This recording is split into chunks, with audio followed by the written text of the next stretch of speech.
Across the 11 centuries of its existence, the empire that later historians would name Byzantium would outlast every rival power on earth, preserve the accumulated learning of the classical world through the collapse of the West, transmit Roman law across 1,000 years without interruption, convert the Slavic and Rus peoples to a Christianity that endures to this day, survive more than 20 sieges of its capital by Persians, Avars, Arabs, Bulgars, Rus, and Latin crusaders, and stand at the crossroads of 2 continents as the single unbroken thread connecting the Rome of the Caesars to the dawn of the modern age. It called itself simply the Roman Empire, and its citizens called themselves Romans until the very end. Yet on the spring morning when the whole enormous story began, on the 11th day of May in the year 330, nothing about the future was assured, and the man who set it in motion could not have known that the city he was consecrating on a windswept peninsula between 2 seas would carry the memory of Rome across a millennium after Rome itself had fallen to ruin. This is the story of the Eastern Roman Empire, from the founding of Constantinople upon the bones of an ancient Greek fishing town, through the theological wars that defined who counted as Roman and who did not, through the last great Roman emperor who tried to reconquer the vanished West, through the crisis over sacred images that nearly tore the state apart, through the golden revival of the warrior emperors and the desperate bargains of the final centuries, through the crusader knife that gutted the city in 1204, and to the last spring of 1453 when the walls at last gave way. It is the story of a city that became a civilization, and of a civilization that became a memory that outlived its own destruction. The world into which Constantinople was born was a world in which the old centre of gravity had already shifted eastward, drawn by the wealth of the provinces, the pressure of the frontiers, and the exhaustion of the ancient capital on the Tiber. Rome by the early 4th century remained the sentimental heart of the empire, the seat of the Senate and the shrine of 1,000 years of accumulated tradition, but it had ceased to be the place where emperors actually lived or governed or fought. The armies that mattered were stationed along the Danube and the Euphrates, and the emperors who commanded them found the journey to Rome an inconvenience, and its politics a distraction. The tetrarchic system that Diocletian had constructed in the previous generation had already scattered the imperial presence across a network of frontier capitals, at Trier and Milan, at Sirmium and Thessalonica and Nicomedia, each of them positioned nearer to the threats that pressed upon the empire's edges than the venerable city that had given the empire its name. Constantine, who had fought his way to sole mastery of the whole Roman world through a succession of civil wars culminating in his defeat of his last rival at Chrysopolis in 324, understood this shifting geography with the practical clarity of a soldier who had spent his life moving between the frontiers. The site he chose lay directly across the water from that final battlefield, on the European shore of the strait, at the point where a triangular finger of land thrust out into the sea, to command the narrow passage between the Black Sea and the Mediterranean. Upon that peninsula there already stood a modest and ancient settlement. The Greek colony of Byzantium, which tradition held had been founded some 10 centuries earlier, in 667 BC, by a leader named Besus who had sailed from Megara on the advice of the oracle at Delphi. The oracle had reportedly instructed the colonists to build their city opposite the land of the blind, and when Besus surveyed the magnificent harbour on the European side, and saw that an earlier settlement had inexplicably chosen the inferior Asiatic shore, he concluded that those earlier settlers must indeed have been blind not to see the superior position directly across the water. The story, whatever its truth, preserved a genuine perception that had guided the choice of the site for 1,000 years before Constantine arrived. This was one of the most defensible and commercially advantageous positions in the entire known world. The genius of the location revealed itself in the shape of the land and the disposition of the waters that surrounded it. The peninsula was a rough triangle, and on 2 of its 3 sides it was protected by the sea. To the south lay the Sea of Marmara, its current swift and treacherous to any hostile fleet attempting to approach the shore. To the north lay the feature that transformed the site from merely defensible into supremely valuable, the deep inlet that the Greeks had named the Golden Horn, a natural harbour curving inland for some 4 miles, sheltered from every wind, deep enough to receive the largest ships and broad enough to hold a fleet.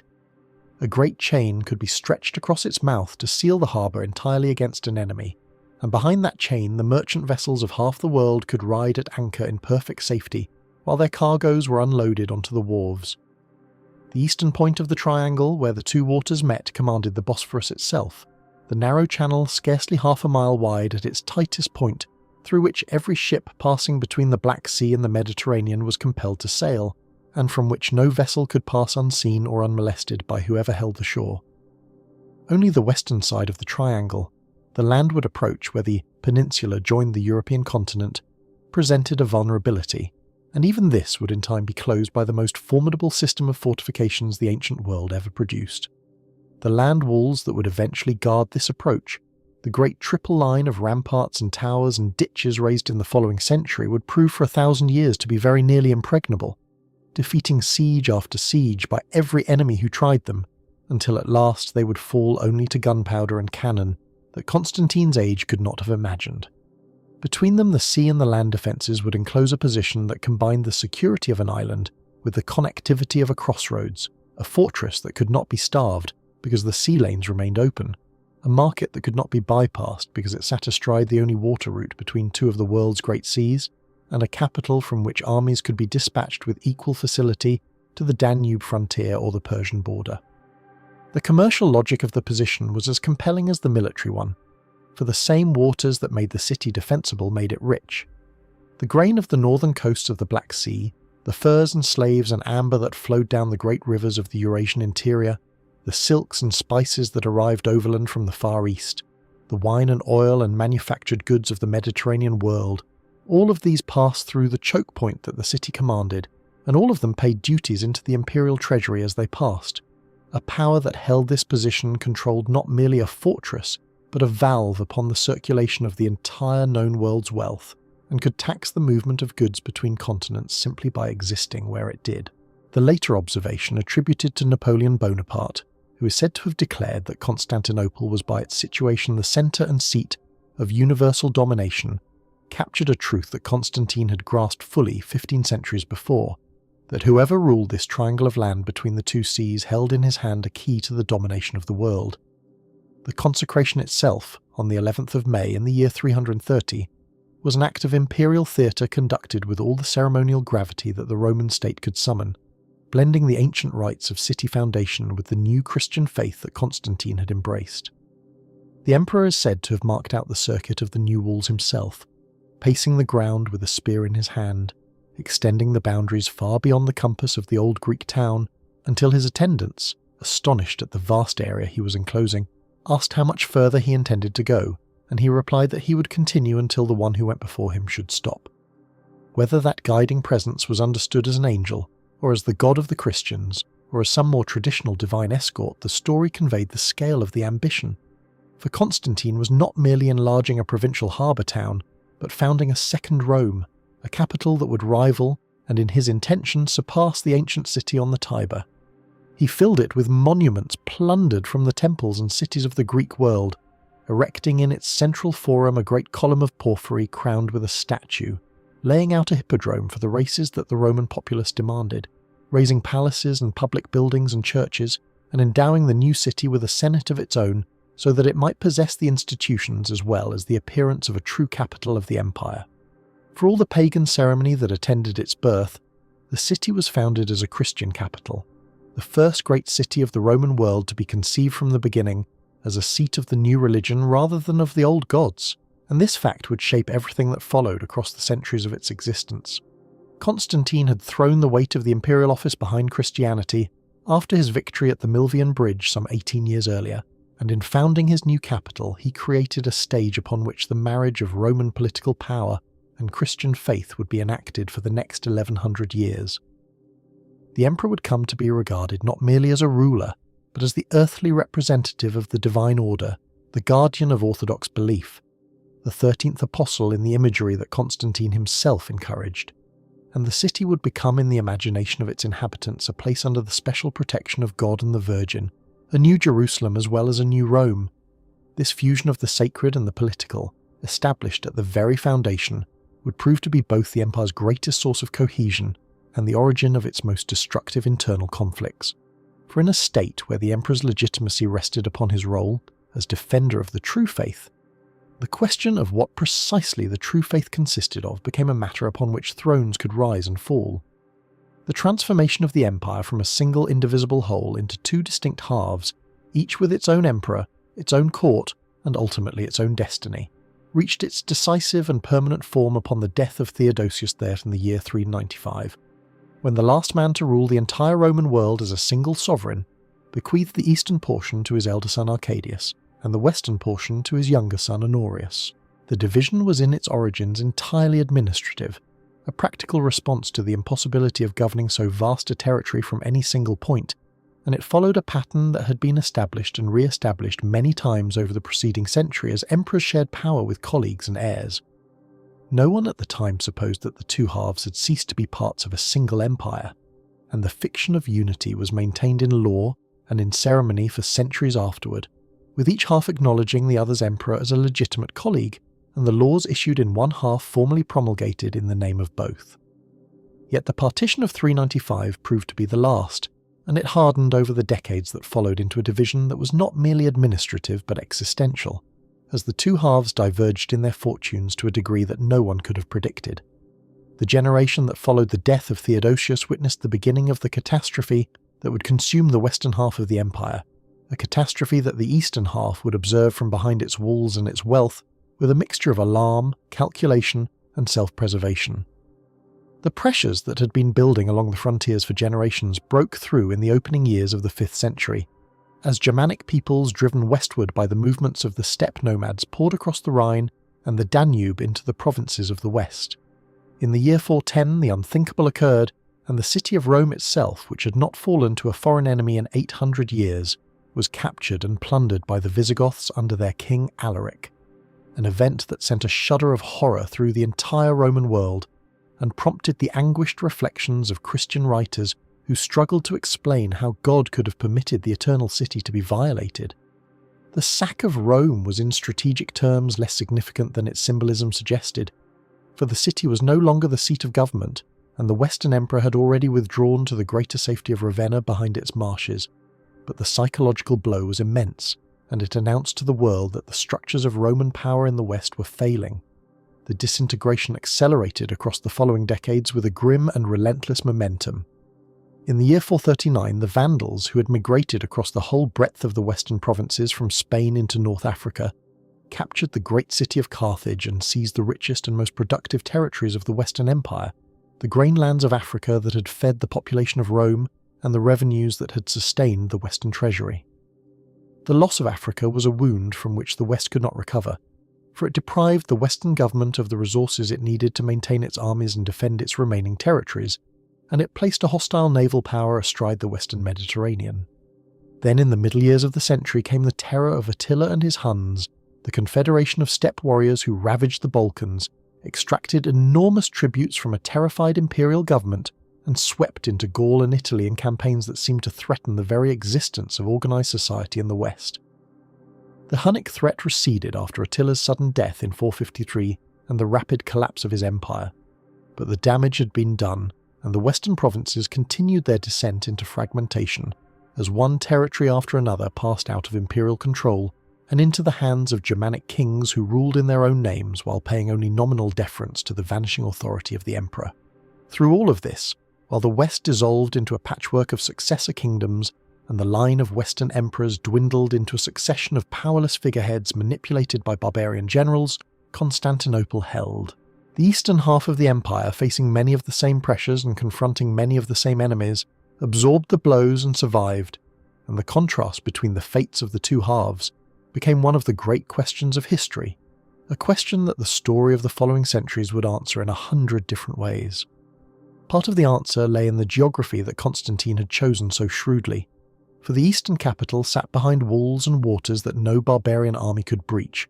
and the great fortifications completed under Theodosius II by the year 413 rendered the city effectively impregnable to the sort of enemies who had overwhelmed the open cities of the West. Part of the answer lay in the superior wealth of the eastern provinces, the ancient and populous lands of Egypt, Syria, Asia Minor and Greece,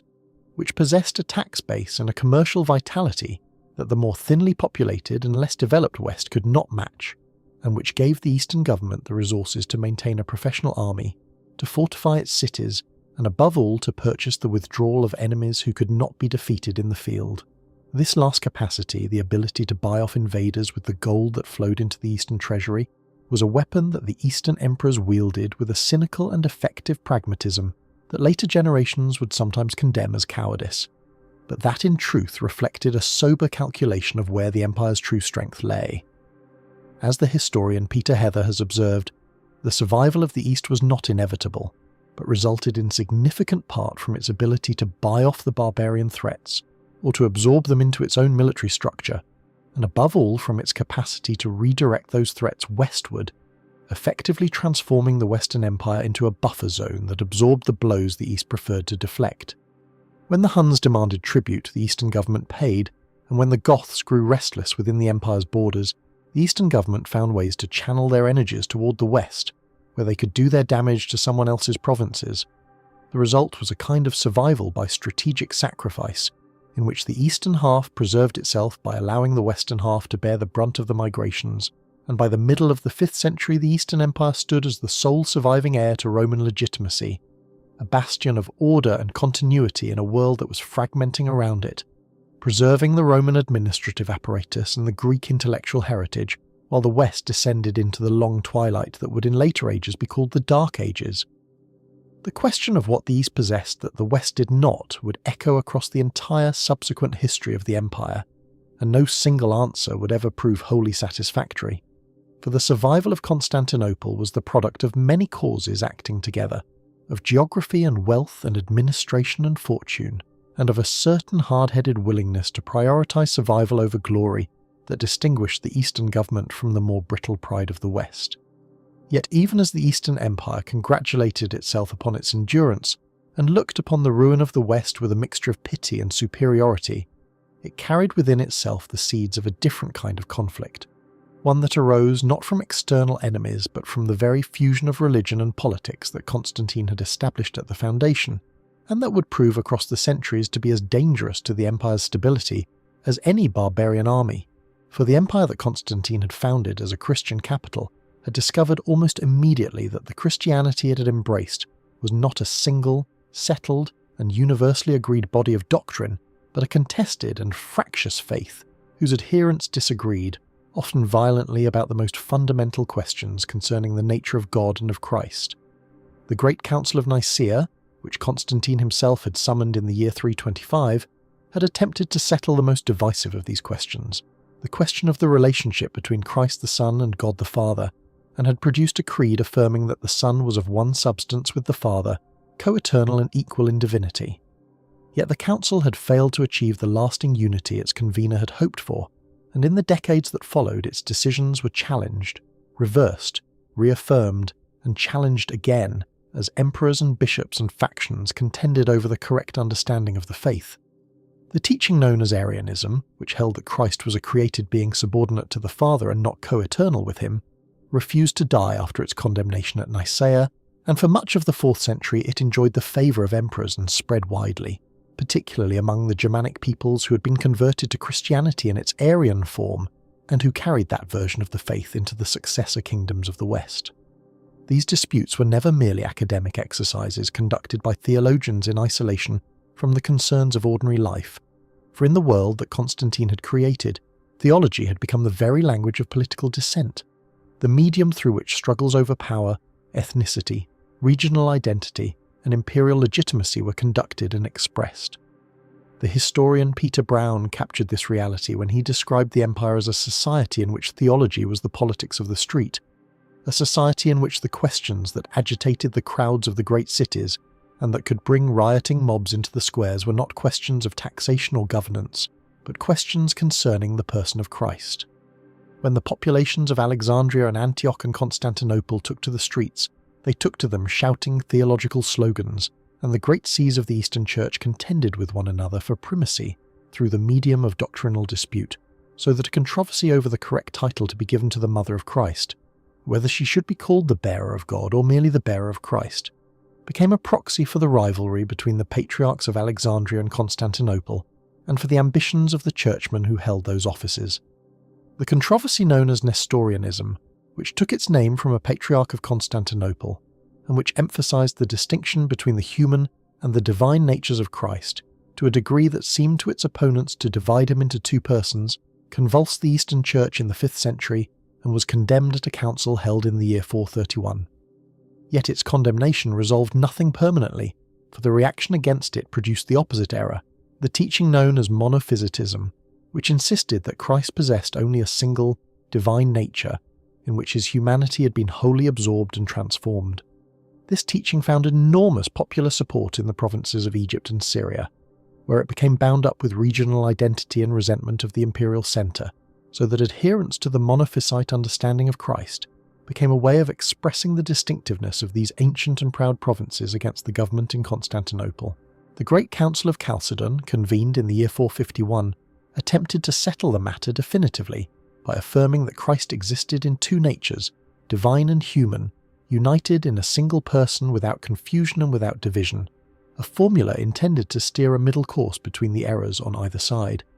Yet the Council of Chalcedon, far from healing the divisions of the Church, succeeded only in creating a new and deeper fracture, for its formula failed to satisfy the monophysite populations of Egypt and Syria, who rejected its two-nature doctrine as a betrayal of the true faith, and who from that point forward regarded the imperial church as heretical. The alienation of these wealthy and populous provinces, whose loyalty to the empire came to be corroded by their conviction that the government in Constantinople had embraced a false understanding of Christ, weakened the internal cohesion of the Eastern Empire in ways that would have grave consequences in the centuries to come.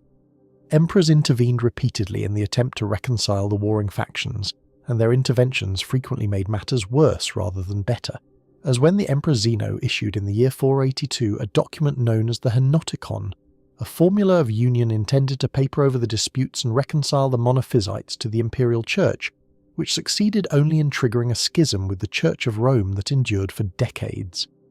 The stakes in these conflicts were absolute, for in a state whose emperor derived his legitimacy from his role as the guardian and defender of orthodox belief, a failure to enforce the correct doctrine, or an attempt to enforce a doctrine that significant portions of the population rejected, could lead directly to riots in the streets, to the deposition of the emperor, or to civil war. This pattern, in which religious orthodoxy defined Roman identity and imperial legitimacy, in which the person of Christ was debated in the marketplace as intensely as any question of politics or war, and in which getting the answer wrong could bring down a dynasty, would remain the defining internal tension of the Byzantine state from its foundation to its end. It was a tension inseparable from the very nature of the empire that Constantine had created, a Christian Roman state in which the sacred and the political had been fused into a single indivisible whole, and it meant that the history of Byzantium could never be written as a history of politics alone, or of religion alone, but only as a history in which the two were forever entangled. The city on the Bosphorus, so brilliantly positioned to command the trade and the strategy of the world, so richly endowed with walls and wealth and the accumulated inheritance of Rome, had been founded upon a faith whose disputes were as capable of tearing it apart from within as any enemy was of assailing it from without, and the working out of that paradox would occupy the empire through the long centuries that lay ahead. Into this world of doctrinal fracture and provincial resentment, of an empire that had survived the collapse of its western half, yet remained restless with the memory of what had been lost, there arose in the year 527 a ruler whose ambition would exceed that of any emperor since the days of the undivided Roman world. Justinian I ascended the throne, having already governed in all but name during the reign of his uncle Justin, a peasant-born soldier who had risen through the ranks of the imperial guard to claim the purple, and Justinian inherited from that improbable succession a treasury that was stable, an administration that functioned, and a conviction that the fragmentation of the Roman inheritance was neither natural nor permanent, but rather a wound that a determined emperor might yet heal. The vision that animated his reign, and that no ruler had dared to entertain seriously in more than a century, was the restoration of the empire to its ancient boundaries, the reconquest of the lost provinces of the West, the reunification of the Mediterranean world beneath a single Christian Roman sovereign, an undertaking that his propagandists would name the Renovatio Imperii, the renewal of empire, and that would consume the treasury, the manpower, and the vital energies of the Eastern state across the decades of his long and consequential reign. The instruments through which Justinian pursued this vision were remarkable men whose talents complemented one another in ways that made the impossible seem briefly within reach. Chief among them stood Belisarius, a general of extraordinary tactical gifts who combined boldness with discipline and who would prove capable of achieving military results wildly disproportionate to the forces placed at his command, a soldier whose loyalty to Justinian survived repeated slights and suspicions, and whose campaigns would carry the imperial standards to shores that had not seen a Roman army in generations. Alongside him, and destined to complete what Belisarius began, was the eunuch Narses, a figure who had risen not through the barracks, but through the intimate corridors of the palace administration, a strategist of patience and calculation who would take up the burden of the Italian war in its later and most grinding phases, and who would demonstrate that military genius was not confined to the conventional profile of the warrior. And behind the campaigns of arms stood a labour of a different order entirely, the great project of legal codification entrusted to the jurist Tribonian, a man of prodigious learning whose task was to gather the vast, contradictory and disordered accumulation of 1,000 years of Roman legal pronouncement, and to forge from it a single coherent body of law. The first great stroke of the Reconquest fell upon North Africa, where the Vandal kingdom that had seized Carthage in the previous century now presented itself as a target both tempting and vulnerable. In the year 533, Belisarius launched his campaign against the Vandals with a force that many at the imperial court regarded as dangerously inadequate to the scale of the undertaking, and yet the result exceeded every reasonable expectation, for the Vandal kingdom, which had terrorized the western Mediterranean and sacked Rome itself, collapsed with astonishing speed before the discipline and audacity of the imperial forces. Carthage, the ancient city that had once been Rome's greatest rival, and that had passed into Vandal hands as a symbol of the Western collapse, was reclaimed within a matter of months, and the swiftness of the victory persuaded Justinian that his vision of restoration was not the fantasy of an overreaching mind, but a practical program that the resources of the empire could actually accomplish. The reconquest of Africa restored to imperial control the rich grain-producing provinces of the Mediterranean southern shore, provinces whose fertility had underwritten Roman prosperity for centuries, and it seemed to vindicate every calculation upon which the emperor's ambition rested. Emboldened by the rapidity of the African triumph, Justinian turned his gaze toward Italy itself, toward the ancient heartland of the empire and the city of Rome from which the whole vast structure had once been governed, now held by the Ostrogoths, whose kingdom had established itself amid the wreckage of the Western collapse.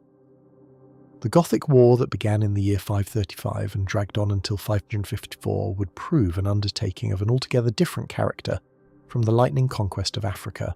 a protracted and pitiless struggle that would consume nearly 2 decades, and that would leave the Italian peninsula more thoroughly devastated than any barbarian invasion had ever managed to accomplish. Belisarius opened the campaign with characteristic brilliance, seizing Sicily and advancing up the peninsula, entering Rome itself and enduring within its ancient walls a long and terrible siege as the Gothic forces attempted to dislodge him. Yet what began as a campaign of swift liberation degenerated into a grinding war of attrition, of cities besieged and taken and lost and retaken, of countryside stripped bare by armies that could not feed themselves, of a population caught between contending forces and reduced to a condition of misery that the contemporary accounts describe in language of unrelieved horror. The very city of Rome, the eternal capital whose recovery had been the symbolic heart of the whole enterprise, changed hands repeatedly and was reduced in the process from a metropolis to a depopulated shell, its aqueducts severed, its monuments crumbling, its ancient senatorial families scattered or destroyed, so that the prize of the war was in the end hardly worth the winning. It fell at last to Narses to bring the Gothic War to its bloody conclusion, and the eunuch general achieved the final victory through the same patient application of superior resources and superior planning that had marked his rise. Yet the Italy he delivered into imperial hands was a ruin, its economy shattered, its population thinned, its capacity to contribute to the strength of the empire that had reconquered it reduced almost to nothing. While the armies of Belisarius and Narses laboured to reconstitute the empire's physical boundaries, the jurists gathered around Tribonian laboured at a project whose consequences would outlast every fortress and every reconquered province, whose influence would extend across continents and millennia in ways that no military campaign could rival. The compilation known as the Corpus Juris Civilis, completed in its essential form around the year 534, represented a monumental synthesis of the entire Roman legal tradition, an achievement of organisation and clarity that took the chaotic inheritance of centuries of legislation, of imperial edicts and juristic commentary, and accumulated precedent, and reduced it to a systematic and usable whole. The work encompassed a code of imperial constitutions, a digest of the writings of the great classical jurists, an elementary textbook for the instruction of students, and a collection of the emperor's own new legislation,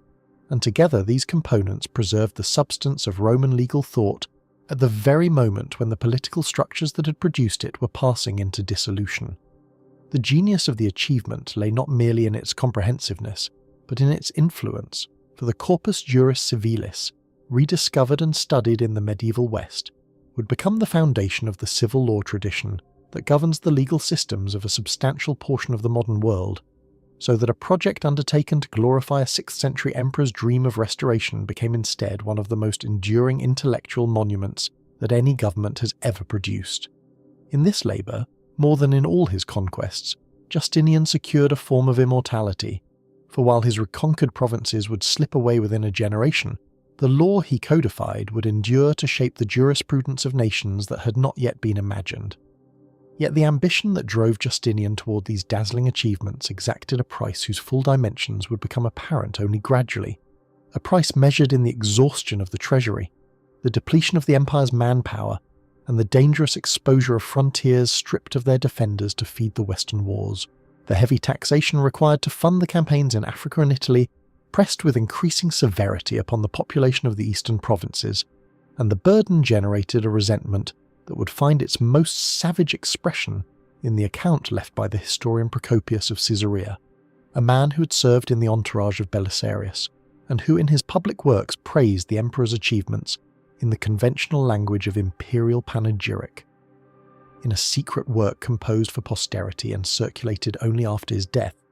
Procopius unleashed a torrent of condemnation against the emperor he had outwardly served, portraying Justinian not as a restorer but as a destroyer, describing him famously as a demon in human form, a being who never slept and who never permitted anyone else to sleep, an insatiable and restless spirit whose ambition devoured the substance of the state, and whose relentless demands for revenue reduced the free landholders of the provinces to ruin. Whatever allowance must be made for the venom of a disappointed courtier, the secret history preserved a genuine and widely shared perception that the emperor's grand designs had been purchased at the expense of the ordinary population, that the glory of reconquest had been extracted from the flesh and treasure of a people who received little enough benefit from it, and that the man who dreamed of restoring the Roman world had in the process hollowed out the Eastern Empire that was the only remaining reality of Roman power. Into this straining and overextended state, in the year 541, there arrived a catastrophe of a magnitude that no emperor's policy had provoked, and that no emperor's power could resist, a pestilence that entered the empire through the Egyptian port of Pelusium, and that would reshape the demographic and economic foundations of the Mediterranean world for 2 centuries to come. This was the first recorded appearance in history of the pandemic that would come to bear the emperor's own name, the Plague of Justinian, the first documented eruption of the bubonic contagion caused by the bacterium that medicine would identify only in a far distant age, and its arrival transformed the calculations of the reign from questions of expansion into questions of bare survival.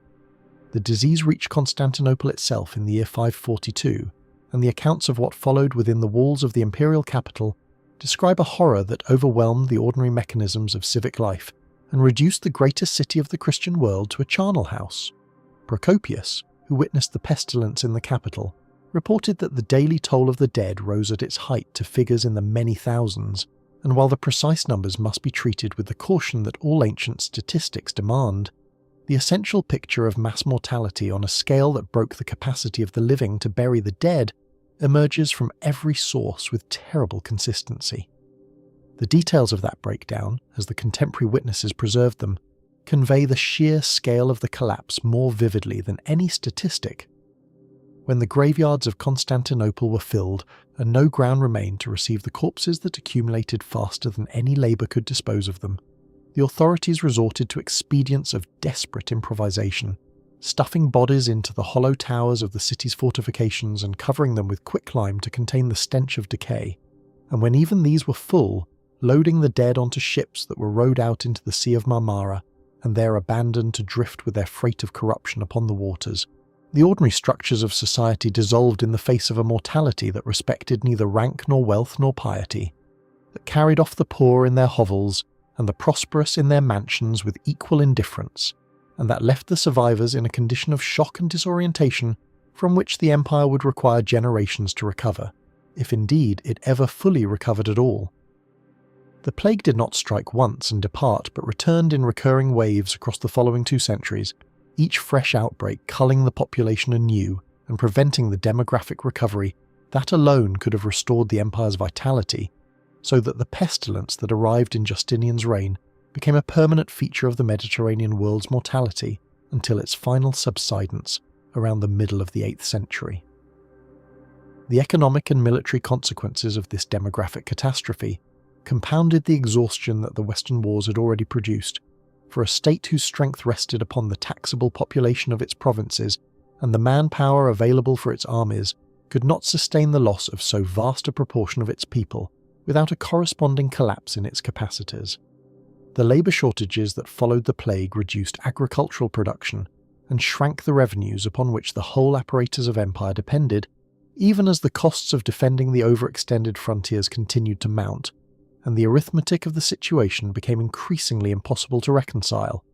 Yet the accounts left by Procopius record that Justinian, far from moderating his demands in the face of the calamity, pressed his exactions upon the plague-stricken population with an inflexibility that the historian condemned as monstrous, demanding the payment of taxes even upon estates whose holders had perished, showing, as the secret history bitterly phrased it, no mercy toward the ruined freeholders whose lands lay depopulated and whose capacity to pay had been carried off by the pestilence. Whether or not the historian's account exaggerated the emperor's cruelty, the underlying reality that a bankrupt state pursued its subjects for revenue they could no longer produce captures the tragic logic into which the reign had descended, a logic in which the very efforts undertaken to preserve and restore the empire accelerated its exhaustion and consumed the reserves upon which its future depended. By the time Justinian died in the year 565, an old man who had reigned for nearly 4 decades and who had outlived most of the instruments of his glory, the balance sheet of his ambition presented a paradox that would define his place in the long history of the empire. He had achieved, in a literal and undeniable sense, the reconquest of the Mediterranean, restoring to imperial control the coasts of Africa and the peninsula of Italy and the islands between, reassembling in outline the geography of the Roman world that had fragmented in the preceding century. He had produced in the Corpus Juris Civilis a monument of law whose influence would prove more durable than any territorial conquest could ever be. And yet he had done these things at a cost that hollowed out the state he sought to aggrandize, leaving behind a treasury drained to bankruptcy, and Italy reduced to a depopulated ruin whose reconquest had destroyed the very thing it recovered. A population devastated by a pestilence that would recur for 2 centuries, and a system of frontiers dangerously exposed by the diversion of resources to the Western adventure. He stands in the long arc of the empire's history as the last emperor who dared to dream of a unified Roman world governed from a single throne, the last ruler for whom the restoration of the ancient empire in its full extent was a living project rather than a nostalgic memory. And the tragedy of his reign lies precisely in the completeness with which his success in achieving that vision undermined the foundations upon which any lasting achievement would have to rest. The unravelling began even before the old emperor's death, and accelerated in the years that followed, as the exhausted and depopulated state proved unable to hold the vast territories that Justinian's armies had won. In Italy, within a very few years of the emperor's passing, a new Germanic people, the Lombards, descended upon the peninsula whose defences had been shattered by 2 decades of Gothic war, and the reconquest that had cost so much was largely undone as the Lombards carved out their own kingdoms across a land too weakened to resist them. The Persian Empire of the Sasanians, the ancient rival on the eastern frontier that Justinian's western preoccupations had allowed him to manage only through the expensive purchase of temporary peace,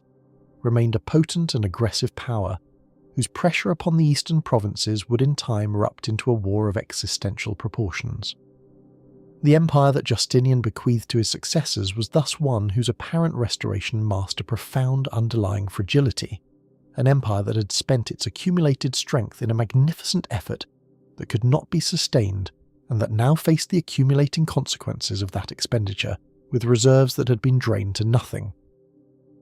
The full reckoning would arrive in the following century, in a single catastrophic generation that would test the resilience of the Eastern state as it had never been tested before, and that would transform the empire almost beyond recognition.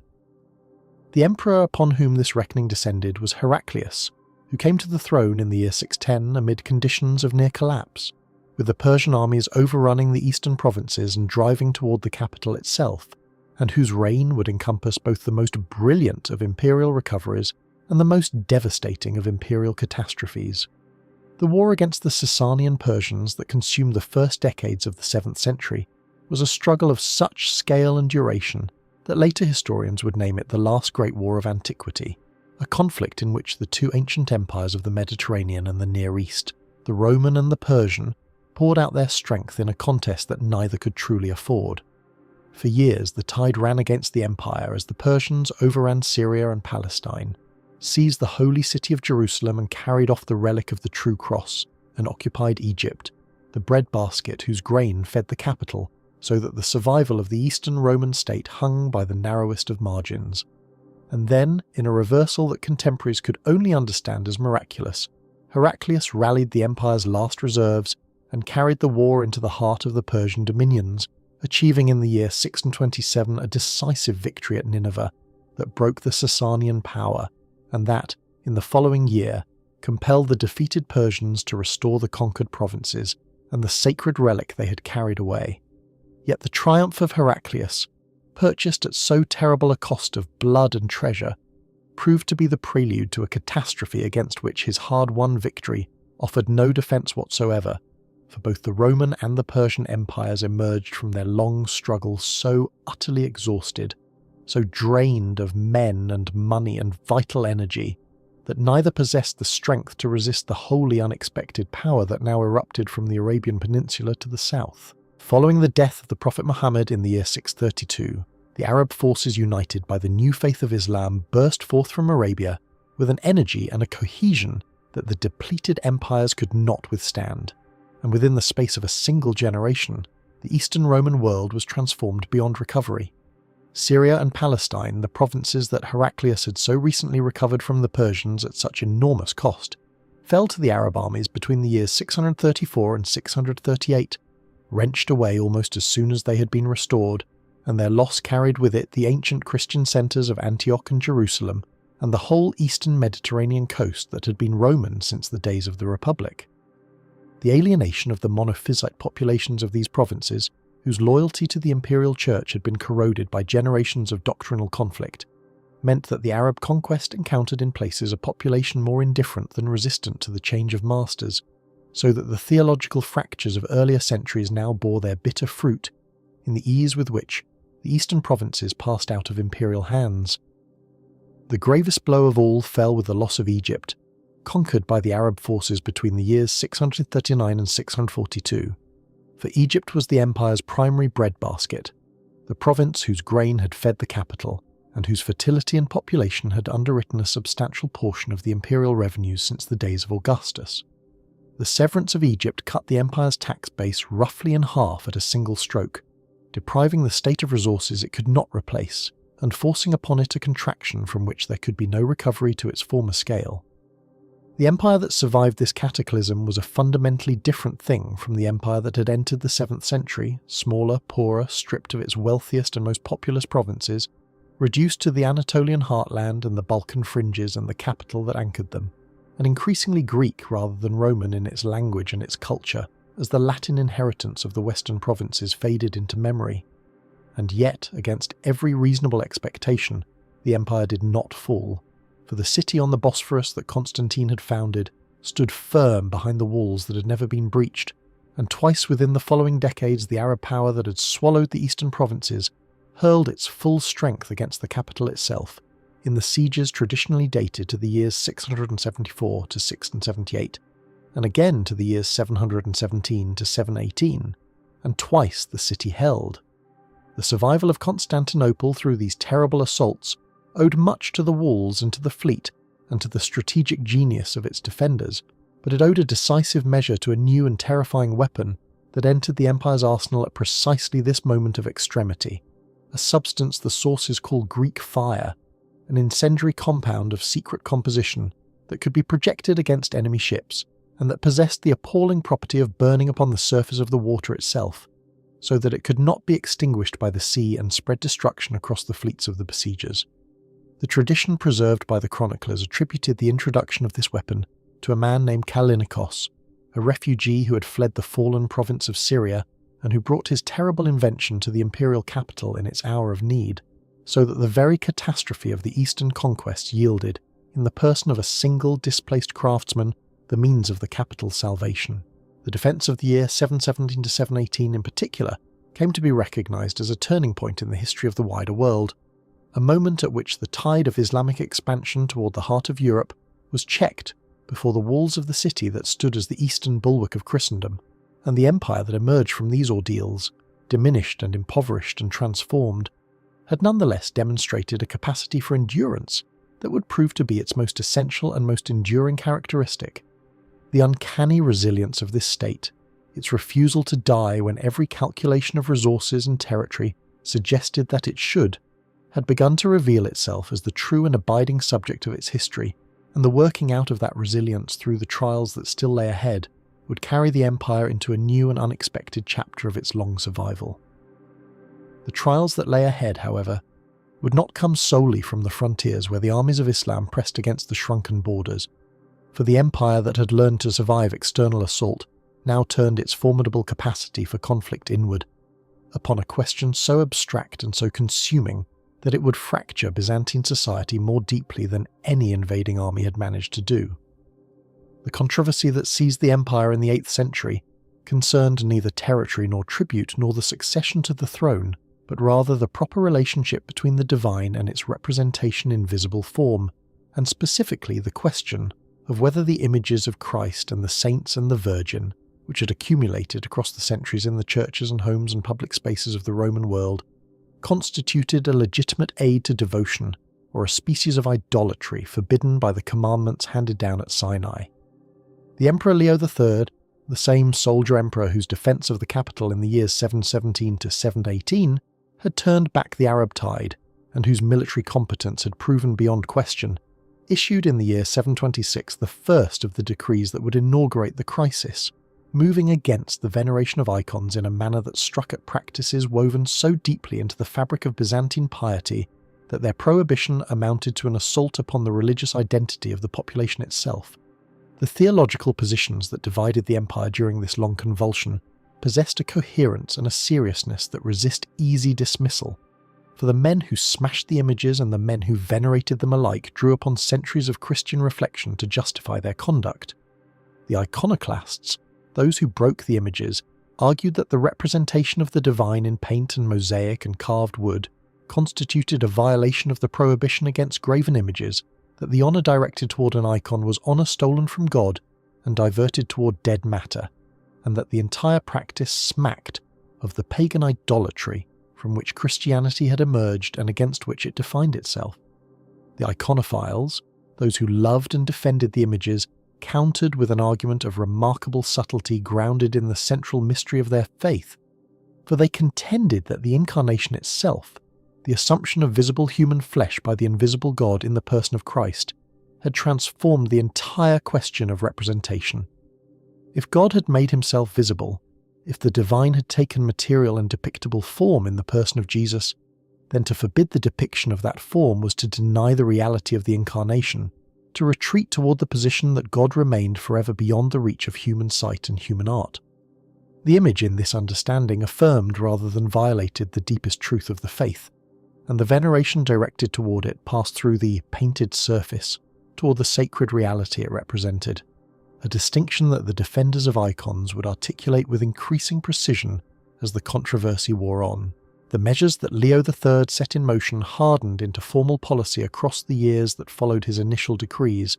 and by the year 730 the ban upon the veneration of icons had assumed the character of official law enforced by the machinery of the imperial state against a population substantial portions of which regarded the images as essential to their communion with the divine. The Patriarch Germanos the Fëanor, the highest ecclesiastical authority in the capital and a defender of the traditional veneration, found his position untenable in the face of the emperor's determination and was compelled to resign his office rather than lend his sanction to the destruction of the images,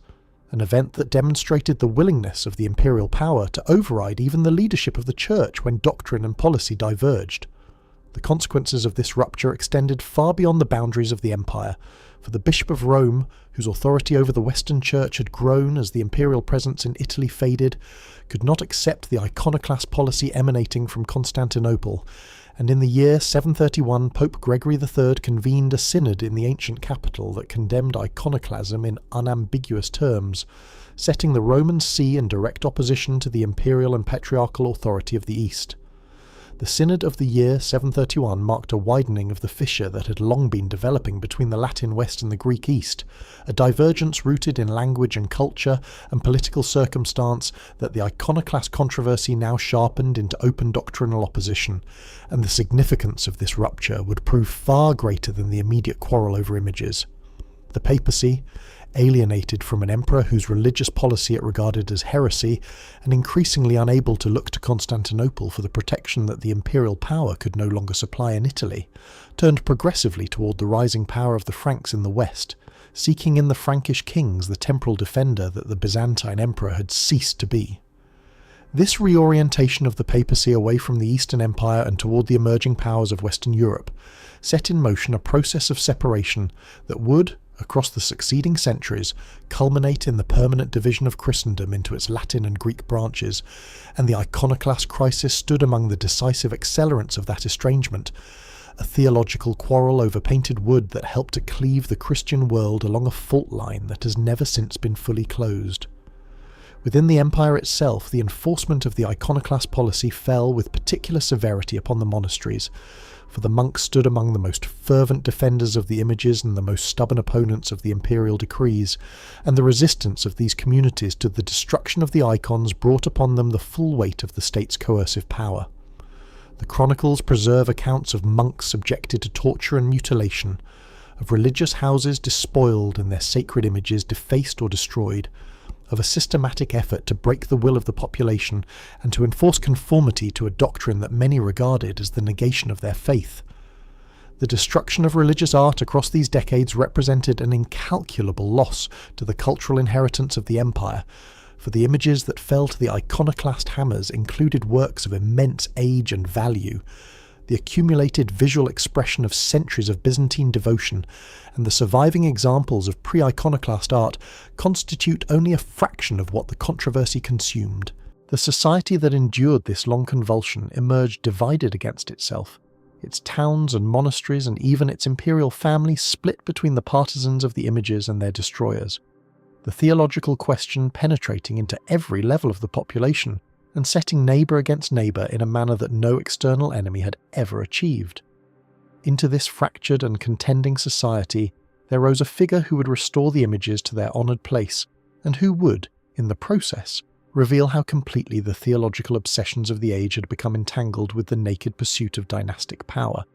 For the restoration of icon veneration was accomplished by a woman whose devotion to the sacred images coexisted with a capacity for calculated cruelty that ranks among the most unsettling in the empire's long history. Irene of Athens had come to the imperial family through her marriage to Leo IV, and upon the death of her husband, she assumed the regency on behalf of her young son Constantine VI, wielding the imperial authority in the name of a child, while her own devotion to the veneration of icons set her against the iconoclast policy that had governed the empire for more than half a century. Her commitment to the restoration of the images found its supreme expression in the year 787, when she convened at Nicaea, the ancient city where Constantine himself had gathered the bishops to settle the Arian question 4 centuries before, a great council of the Church that would reverse the iconoclast decrees and restore the veneration of icons to the status of orthodox and required practice. The Second Council of Nicaea, gathered under Irene's authority in the year 787, produced a theological settlement that articulated with lasting precision the distinction upon which the defence of the images had always rested, and its decrees would furnish the orthodox position for all the centuries that followed. the council decreed that the honour which is paid to the image passes on to that which the image represents, a formulation that addressed directly the iconoclast charge of idolatry by insisting that the veneration directed toward an icon terminated not in the painted matter itself but in the sacred person depicted, so that the honour rendered to the image of Christ ascended to Christ, and the honour rendered to the image of a saint ascended to the saint. This careful distinction between the veneration proper to images and the worship due to God alone preserved the practice of icon veneration against the charge of idolatry, while acknowledging the legitimate concern that lay behind the iconoclast objection, and it stood thereafter as the definitive statement of orthodox teaching upon the question, a monument of theological reasoning produced in the midst of one of the empire's most divisive controversies. The restoration of the images at the Second Council of Nicaea might have secured Irene's reputation as a defender of orthodoxy had her career ended there, but the working out of her ambition would carry her toward an act that revealed the terrible cost at which power in Byzantium was sometimes purchased. For as her son Constantine VI grew toward manhood and asserted his own claim to the authority that his mother had exercised in his name, the relationship between them curdled from regency into rivalry. The struggle between mother and son for control of the imperial power played out across years of intrigue and manoeuvre, and Irene, unwilling to surrender the authority she had wielded and determined to secure sole possession of the throne, resolved upon a course of action that drew upon a peculiar feature of Byzantine political tradition to accomplish the permanent removal of her rival. The tradition held that an emperor must be physically unblemished, that a man bearing certain mutilations could not legitimately occupy the imperial throne, and this belief transformed physical maiming from an act of mere cruelty into an instrument of political calculation, a means of rendering a rival permanently ineligible for power without incurring the taint of outright murder. In the year 797, Irene ordered the blinding of her own son, Constantine VI, an act of calculated political manoeuvre that rendered him unfit for the throne under the traditional understanding, and that cleared the path for his mother to assume sole and unshared possession of the imperial power. The chronicles record that the blinding was carried out with such violence that Constantine did not long survive it, and Irene thereby became the first woman to rule the Roman Empire in her own right, rather than as regent or consort, holding the supreme authority as reigning empress until her own deposition in the year 802. The image of a mother who had convened a great council to restore the sacred images and who had ordered the mutilation of her own child in the same span of years captures with peculiar force the entanglement of theological devotion and dynastic violence that characterized the age. For Irene's piety and her ruthlessness were not contradictions to be resolved, but aspects of a single sensibility, in which the service of God and the pursuit of power made claims that she pursued with equal and unwavering determination. Her career stands as the documentary's first extended portrait of a woman wielding the full weight of imperial authority, and it is a portrait that admits no easy moral resolution, presenting instead a figure of genuine religious conviction and genuine political monstrosity fused into a single and unsettling whole. The iconoclast controversy would flicker back into life in the 9th century before its final resolution,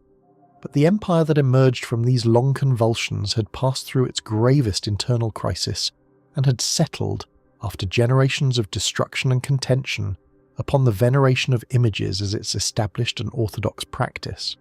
The society that survived the crisis, chastened and divided and impoverished in its artistic inheritance, stood upon the threshold of a recovery that would carry it to heights it had not known since the age of Justinian.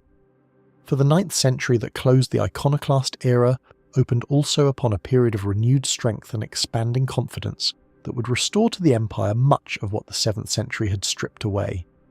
The instrument of that recovery would be a dynasty founded by a man whose origins lay as far from the imperial purple as those of any figure who ever wore it, a peasant of humble and probably Eastern extraction who rose through the imperial court by a combination of physical strength, personal charm, and utter ruthlessness to seize the throne through murder and to found a line that would preside over the greatest flowering the medieval empire would ever know. Basil Thust, whose origins the sources place among the humble population of the empire's Macedonian and Armenian frontier, of likely Armenian or Slavic descent, and of no distinction whatever in birth or station, rose from obscurity through his service in the imperial court,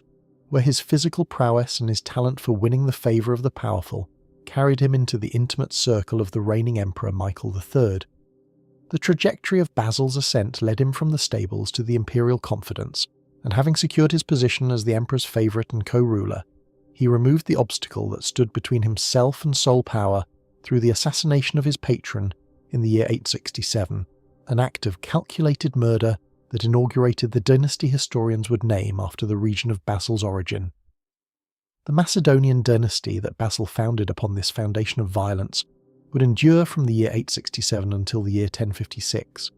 and across those nearly 2 centuries it would preside over a recovery of imperial strength and a flowering of imperial culture that earned the age the name of the Macedonian Renaissance.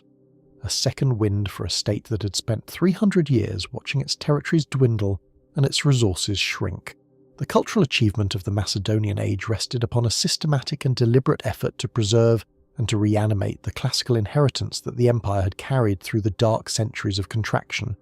For the scholars and emperors of this period undertook the copying and the study of the ancient texts with a care and a comprehensiveness that secured the survival of much of the classical literature that would otherwise have perished.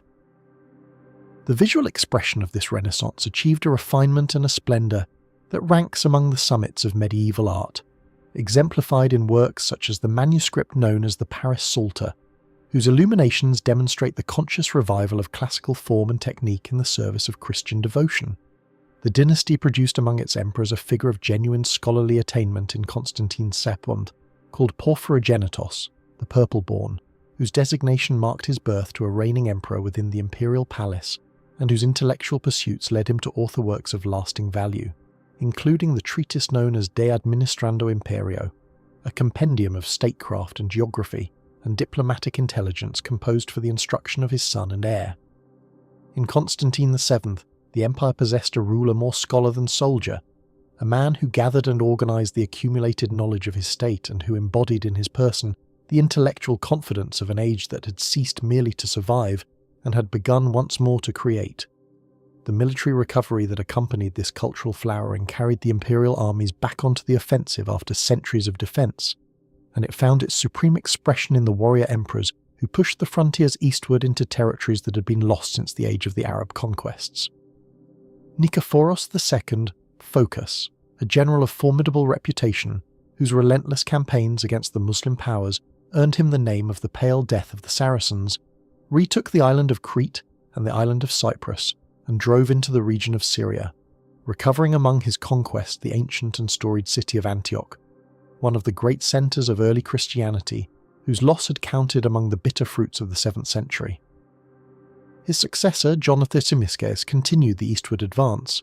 pressing the imperial arms deep into territories that had lain beyond the empire's reach for generations, and extending the recovery that Nikephoros had begun, so that the eastern frontier moved outward across the 10th century in a manner that would have seemed impossible to the men who had watched Egypt and Syria pass out of imperial hands 3 centuries before. The arc of Macedonian recovery reached its summit in the reign of Basil II, called the Bulgar Slayer, who ruled from the year 976 to the year 1025, and who carried the empire to a territorial extent it had not possessed since the age of Justinian, extending its power once more across the breadth of the eastern Mediterranean. The name by which posterity remembers this emperor derived from his long and brutal struggle against the First Bulgarian Empire, a conflict that consumed decades of his reign and that culminated in the crushing of Bulgarian power and the extension of the imperial border to the line of the Danube for the first time in 4 centuries, restoring to the empire the whole of the Balkan Peninsula. The tradition that clung to Basil's name captured the ferocity of that struggle in an account of terrible severity, for the chronicles relate that after his victory at the Battle of Claudion, in the year 1014 the emperor blinded 15,000 Bulgarian captives, leaving 1 man in every 100 with a single eye to lead his blinded comrades home, a punishment whose calculated horror was intended to break the will of the enemy, and whose memory attached itself permanently to the emperor who had ordered it. By the time of Basil's death in the year 1025, the empire stood as the undisputed hegemon of the Mediterranean world, its borders restored, its treasury full, its armies triumphant, a testament to the ruthless efficiency and the administrative revival that the Macedonian dynasty had brought to a state that a century and a half before had seemed condemned to slow extinction.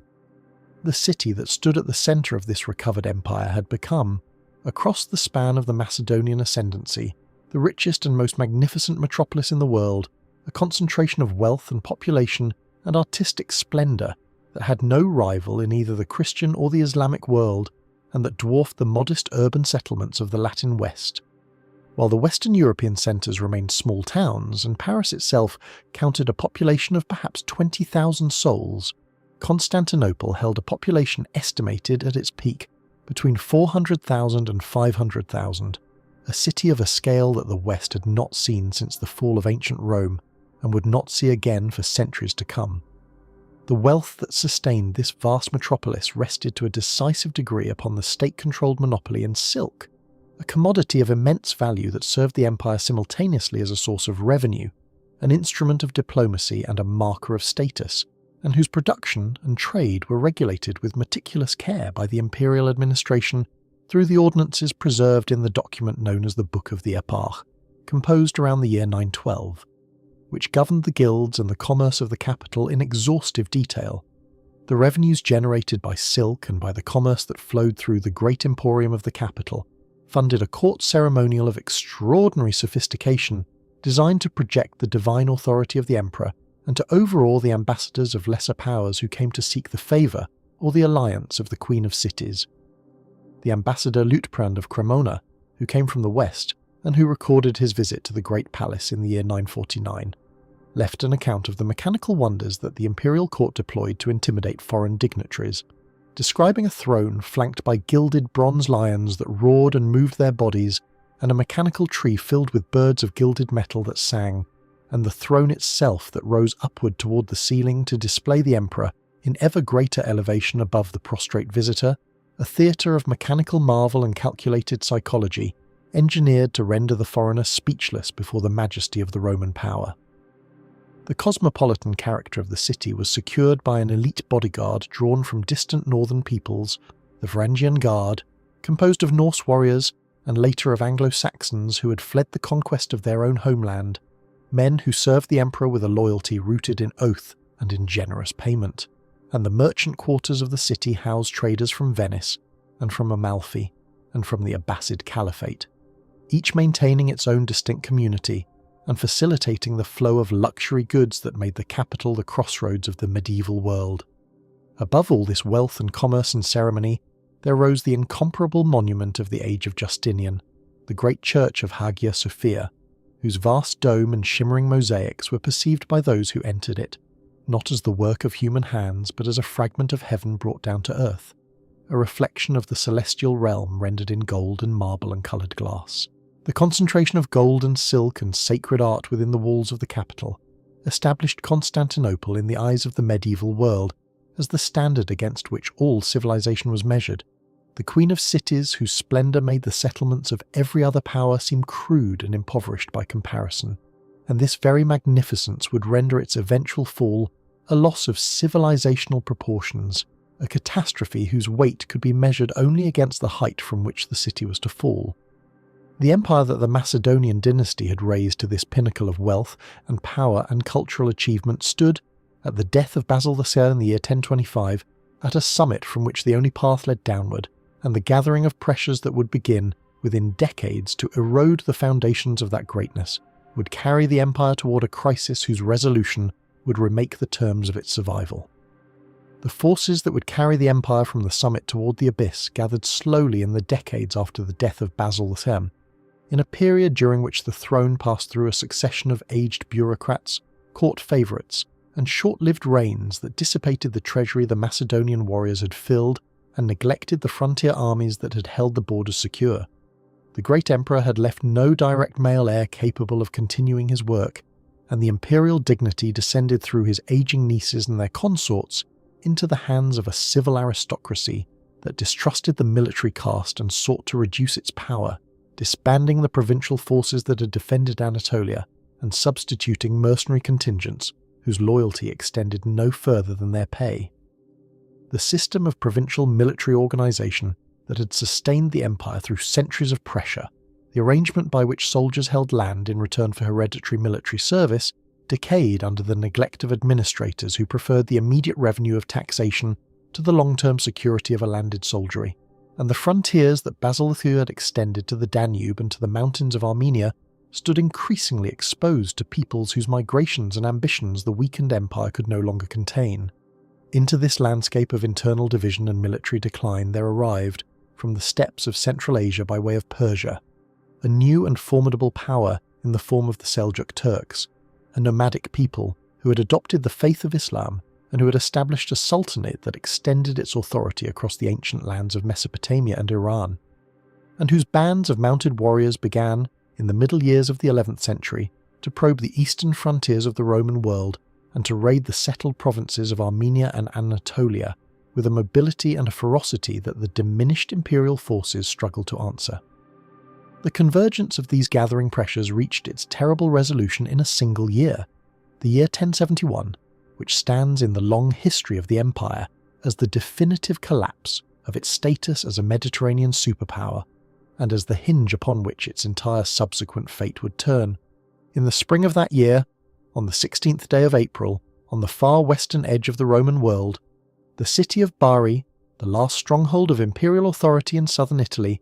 surrendered to the Norman adventurers under the command of Robert Guiscard after a siege that had lasted for 3 years, an event that brought to an end more than 5 centuries of continuous Byzantine presence in the Italian peninsula and severed the empire from the western lands that Justinian had reconquered at such enormous cost half a millennium before. The Normans, descendants of Viking raiders who had settled in northern France and who had turned their martial energies toward the conquest of southern Italy and Sicily,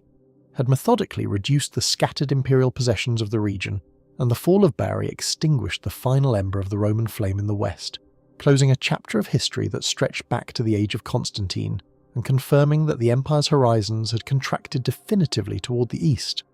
The loss of Italy, grievous though it was, would be overshadowed within a matter of months by a catastrophe of far greater consequence unfolding on the opposite frontier in the mountainous borderlands of eastern Anatolia, where the Emperor Romanos IV Diogenes had assembled a great army for the purpose of driving the Seljuk raiders from the imperial provinces and restoring the eastern frontier to security.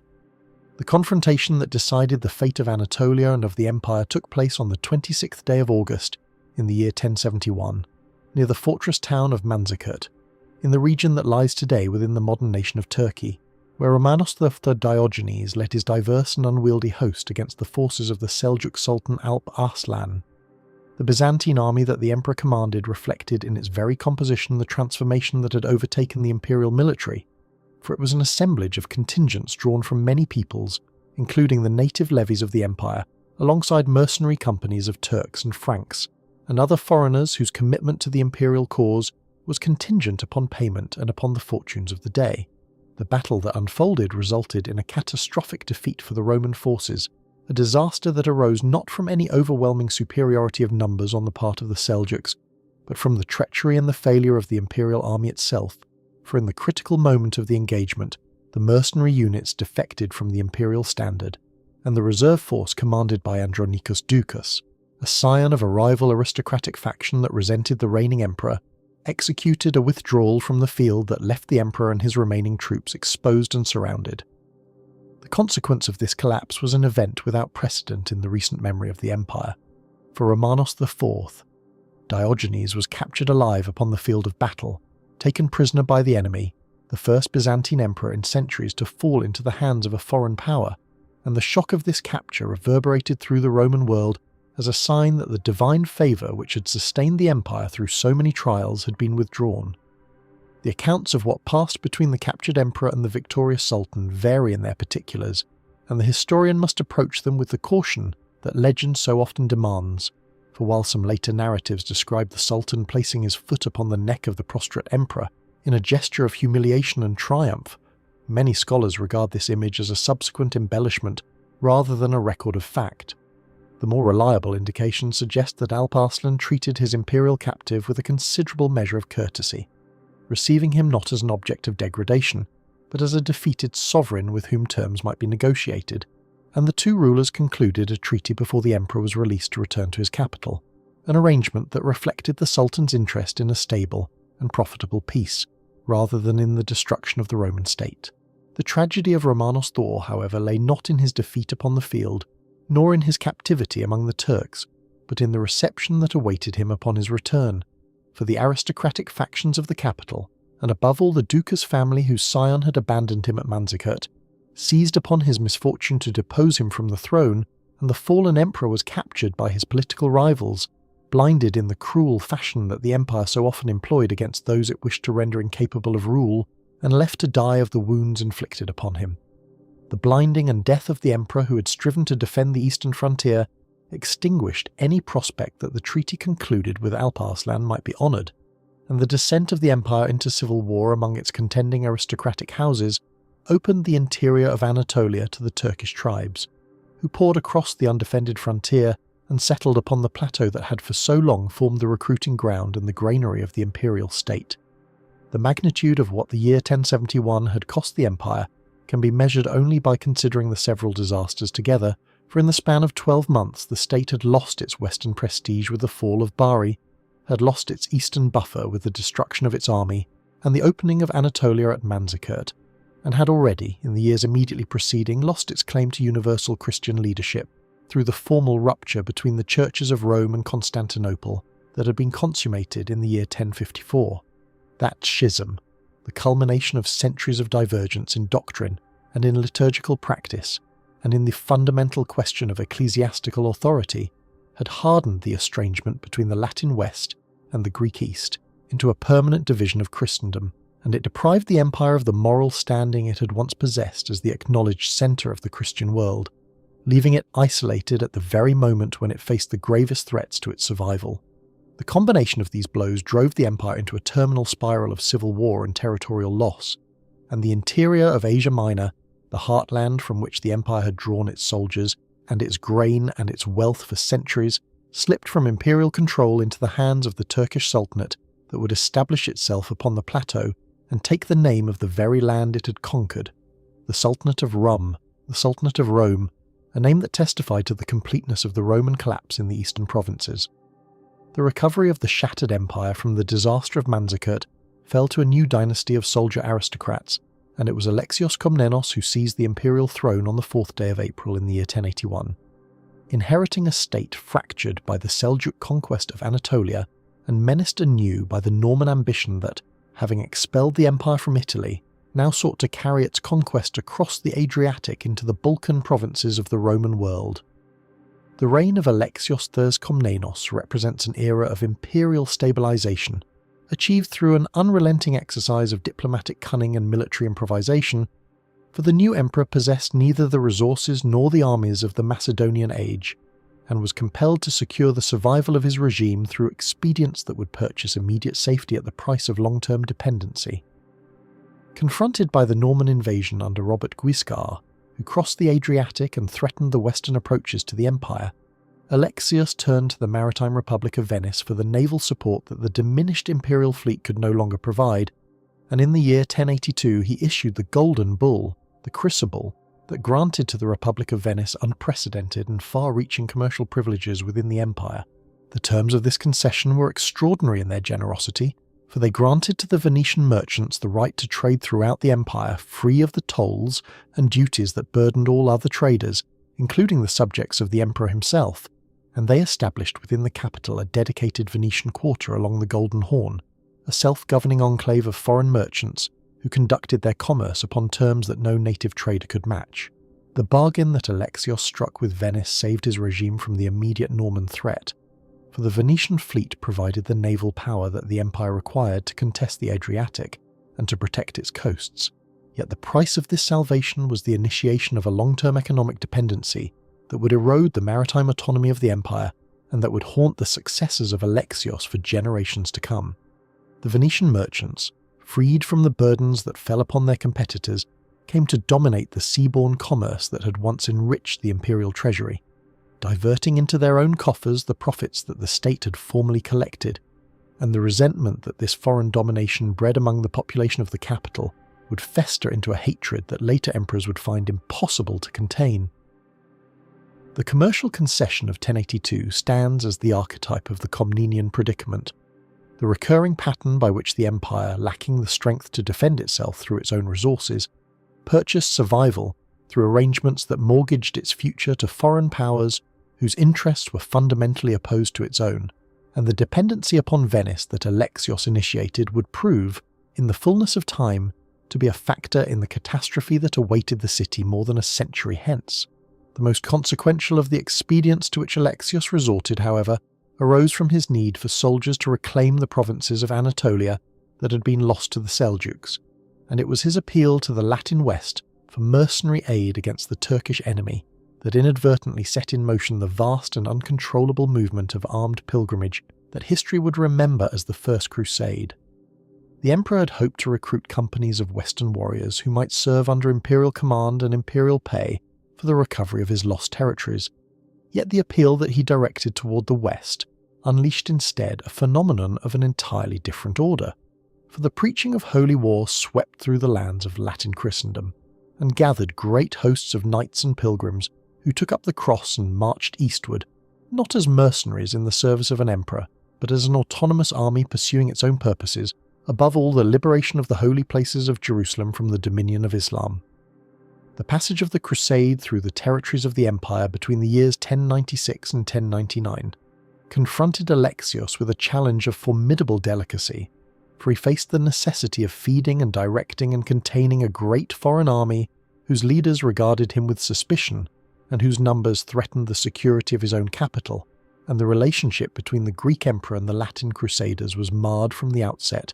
by a mutual distrust that would poison the dealings of East and West for generations.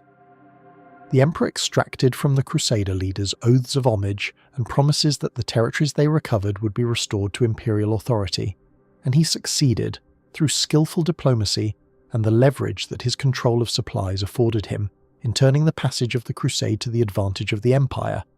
recovering through the crusaders' victories a substantial portion of western Anatolia and the vital coastal regions that had been lost after Manzikert. Yet the recovery was partial, and the trust was broken, for the crusaders came to believe that the Greek emperor had betrayed them through his failure to provide the support he had promised at the critical moments of their campaign, and the emperor came to regard the crusaders as rapacious and untrustworthy barbarians whose ambitions extended to the seizure of imperial territory for themselves and the establishment of independent Latin principalities in the Levant,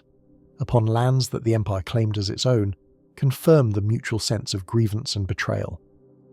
The First Crusade thus embodied the fundamental irony of the Comnenian century, the recurring pattern of an empire that reached for allies who could not be controlled, and that summoned to its aid forces whose interests diverged from its own, and the pattern established in the reign of Alexios would repeat itself with even greater consequence in the reign of his descendants. The grandson of Alexios, the Emperor Manuel III Komnenos, doubled down upon the Western orientation that his grandfather had begun, embracing with an enthusiasm that his contemporaries found bewildering the culture and the manners and the martial ideals of the Latin West, cultivating alliances with the kingdoms of Western Europe and importing into his court the tournaments and the chivalric spectacle that belonged to the world of the Crusader Knights, rather than to the ancient traditions of Roman ceremony. Manuel dreamed of restoring the universal empire of the Romans through a grand strategy that combined Latin alliances with the projection of imperial power in every direction, and his ambition to neutralize the Seljuk Sultanate of Rum and to recover the lost interior of Anatolia drove him to assemble a great army for a campaign against the Turkish power in the heartland of Asia Minor. The culmination of this ambition came on the 17th day of September, in the year 1176, at a mountain pass in the interior of Anatolia known as Myriokephalon, where the great host that Manuel had gathered marched into a narrow defile and was there ambushed by the forces of the Seljuk Sultan, who had occupied the heights above the pass and who fell upon the strung-out imperial column as it struggled through the constricted ground. The Byzantine army suffered heavy losses in the ambush, and though the defeat was not so absolute in its destruction as the disaster of Manzikert a century before, its strategic consequence was decisive, for it shattered forever the ambition of the empire to recover the Anatolian plateau and to project its power into the interior of Asia Minor, confining the imperial authority to the coastal fringes and the river valleys that could be defended from the sea. The disaster of Myriokephalon served, in the judgment of the contemporary historian Nikitas Choniets, as a grim marker of imperial hubris, a demonstration of the folly of an emperor who had reached beyond the resources of his diminished state in pursuit of a grandeur that belonged to a vanished age, and the historian recorded the defeat as the punishment that overtook the pride of a ruler who had presumed too far. The failure of Manuel's great ambition left the empire increasingly vulnerable to the internal and external pressures that gathered against it. For the death of the emperor in the year 1180 was followed by a period of dynastic instability and civil strife that dissipated the strength his reign had accumulated, and the resentment against the Latin merchants and the Western favourites who had flourished under Manuel's patronage erupted into violence that would poison the relations between the empire and the West beyond any hope of reconciliation. The Comnenian century thus concluded as it had 100 years before, with an empire that had staked its survival upon the goodwill of foreign powers and upon alliances that could not be controlled, and the pattern of dependency and distrust that Alexios had initiated and Manuel had intensified would find its terrible fulfillment in the catastrophe that awaited the Queen of Cities at the dawn of the 13th century. The catastrophe arrived in the form of an army that had set out with the professed purpose of recovering the holy places of Jerusalem, and that was diverted, through a combination of debt and ambition and the implacable will of a single-aged Venetian, toward the conquest of the greatest Christian city in the world. The Fourth Crusade had been contracted upon a foundation of financial obligation, for the Crusader leaders had engaged the Republic of Venice to provide a fleet capable of transporting an army of 33,500 men to the coast of Egypt, and when the Crusaders assembled in the year 1202 they arrived in numbers far smaller than they had promised, and with funds insufficient to meet the enormous sum they owed to the Venetians, a debt that amounted to 85,000 silver marks. The leader of Venice in this fateful hour was the Doge Enrico Dandolo, an old man of extraordinary resolve who had been born around the year 1107 and who was thus in his 90s during the events of the Crusade, a man whose vision had been impaired by an affliction whose origin the sources dispute, some attributing his blindness to an injury inflicted by the Byzantines decades before and others to a blow to the head, and who despite his age and his infirmity remained the primary architect of the diversion that would carry the Crusade to Constantinople. Dandolo leveraged the crushing debt that the Crusaders owed to Venice in order to bend the enterprise to the purposes of the Republic, first directing the crusading army against the Christian city of Zara upon the Adriatic coast, which the Venetians desired to recover, and then, when a claimant to the Byzantine throne, appeared among the Crusaders offering rich rewards in exchange for the restoration of his family to power, redirecting the entire fleet toward the capital of the Roman Empire under the pretext of installing the pretender Alexios IV Angelos upon the throne. The Crusaders arrived before the walls of Constantinople and installed their candidate, yet when the promised payments failed to materialize, when the impoverished treasury of the empire proved incapable of satisfying the enormous sums that had been pledged, the Latin army turned upon the city it had come to restore, and on the 12th day of April in the year 1204 the Crusaders breached the sea walls along the Golden Horn and poured into the greatest city of Christendom. For 3 days the Crusaders subjected Constantinople to a systematic pillage of a savagery that shocked even the age that witnessed it, an orgy of looting and arson and murder that laid waste to the accumulated treasures of 9 centuries, and that fell with particular ferocity upon the churches and the sacred places that had made the city the spiritual heart of the Orthodox world. The eyewitness Nikitas Choniets, who survived the sack and who recorded its horrors, described how the invaders smashed the classical statues that adorned the city and pillaged the churches of their sacred vessels, and he recorded above all the desecration of the great church of Hagia Sophia, where the soldiers stripped the altar of its precious materials and where, in an act of profound sacrilege that seared itself into the memory of the Orthodox faithful, a prostitute was set upon the throne of the Patriarch to sing and to dance amid the ruin of the holiest sanctuary of the Greek Church. The historian, who had watched the men who had sworn to pass through Christian lands without the spilling of Christian blood and to turn their arms against the enemies of the faith, gave voice to the anguish of the Roman world in his lament that those who had taken the cross committed against the Christians of Constantinople the most terrible massacre that the city had ever known. The spoils of the sack were carried away to enrich the churches and the treasuries of the West, and among the trophies borne off to Venice were the 4 bronze horses that had stood in the Hippodrome, an ancient work of classical antiquity that the Venetians installed upon the facade of the Basilica of St. Mark, where they would stand for centuries as a monument to the conquest, the originals removed in a later age to the shelter of the interior, while replicas took their place upon the front of the church. Upon the ruin of the city the conquerors established a Latin empire, a state that they installed upon the Bosphorus in the year 12 Beelda, and that would endure for 57 years as an impotent and impoverished imposition upon a hostile Greek population, a fragile creation that never commanded the resources or the loyalty required to sustain the authority it claimed, and that would fall in its turn to the restoration of Byzantine rule half a century hence. The sack of Constantinople stands in the long history of the empire not as a defeat suffered in honourable war, but as a betrayal perpetrated by those who shared the faith of Christ against the greatest city of the Christian world, a wound inflicted by civilization upon itself, and the looting was in its essential character permanent, for the treasures that were dispersed and the relics that were melted for their gold, and the works of art that were carried away could never be recovered, and the city that had been the standard against which all civilization was measured was left a broken and depopulated shell of its former magnificence. The empire that emerged from the catastrophe of 1204 would be a diminished and fragmented thing, its territories scattered among the successor states that the Greek aristocracy established in the provinces that the Latins had failed to conquer, and the recovery of the capital, when at last it came, would restore not the empire of Justinian nor even the empire of the Komnenoi, but a ghost of the Roman power, a shadow clinging to survival upon the margins of a world that had passed it by. The most resilient of those successor states arose in the northwest of Anatolia, in the region around the ancient city of Nicaea, where the very councils that had defined the Orthodox faith had once been convened, and it was here that a Greek nobleman named Theodore Lascaris gathered the fragments of imperial legitimacy and forged them into a government in exile that would keep the Roman flame alive through the long years of Latin occupation. The Empire of Nicaea, which endured from the catastrophe of 1204 until the recovery of the capital in 1261, preserved the essential institutions of the Byzantine state within its diminished territory, maintaining the apparatus of imperial administration and the traditions of Orthodox worship, while the Latins held Constantinople as a hollow prize.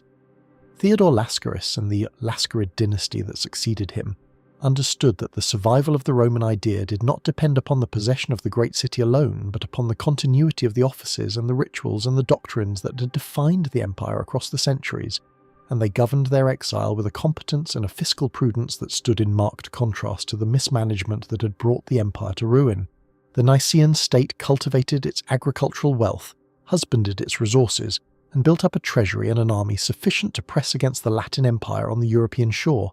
and the Patriarch of Constantinople, who had fled the fallen city, established himself in exile within the Nicaean domains, so that the spiritual and the political authority of the Roman world alike found their refuge in the Anatolian heartland that had once been the recruiting ground of the empire's finest armies. The recovery of Constantinople, when it came at last, arrived almost by accident, a stroke of fortune rather than the culmination of a great campaign long prepared. In July of the year 1261, the Nicaean general Alexios Strategopoulos, marching in the vicinity of the capital with a modest force, discovered that the Latin garrison had departed upon a naval expedition, and that the city lay open and lightly defended, and he seized the opportunity that presented itself, entering Constantinople through an undefended passage, and capturing the greatest city of the Christian world with a rapidity that astonished all who learned of it. The Latin emperor fled, the impoverished imposition of 57 years collapsed without a struggle, and the recovery of the capital allowed Michael VIII, Palaiologos, who had usurped the Nicaean throne, to restore the Byzantine Empire and to establish the Palaiologan dynasty, the last of the imperial houses that would rule the Roman state. Michael entered Constantinople in triumph, and the restoration of Orthodox worship within the recovered churches marked a moment of apparent vindication for a civilization that had endured the unendurable. Yet the empire that Michael restored was a ghost of the power it had once been, a shadow of the dominion that Justinian had ruled, or that Basil the Bulgar Slayer had commanded, and the triumph of 1261 concealed within it the seeds of a decline that no restoration could arrest. The economic foundations of the restored empire had been hollowed out beyond any prospect of recovery, and the fiscal weakness of the Palaiologan state defined every subsequent decade of its diminished existence. The commercial privileges that Alexios Komnenos had granted to Venice in the desperate years after Manzikert had metastasized into a systematic surrender of the empire's economic sovereignty, and the restored state, lacking the resources and the naval power to reclaim its own commerce, ceded the vital customs revenues and the trading privileges of its own capital to the maritime republics of Venice and Genoa, whose merchant colonies grew wealthy upon the traffic that passed through the Bosphorus, while the imperial treasury languished in penury. The Genoese established themselves across the Golden Horn in the district of Galata, and their fortified trading quarter, which they governed as a virtual autonomy beyond the reach of imperial authority, came in time to eclipse the fiscal power of the capital itself, collecting customs revenues that vastly exceeded those which the emperors could extract from their own city, so that the Roman state watched the wealth of its own harbour flow into foreign coffers while it lacked the means to build the ships that might have contested the domination of its waters.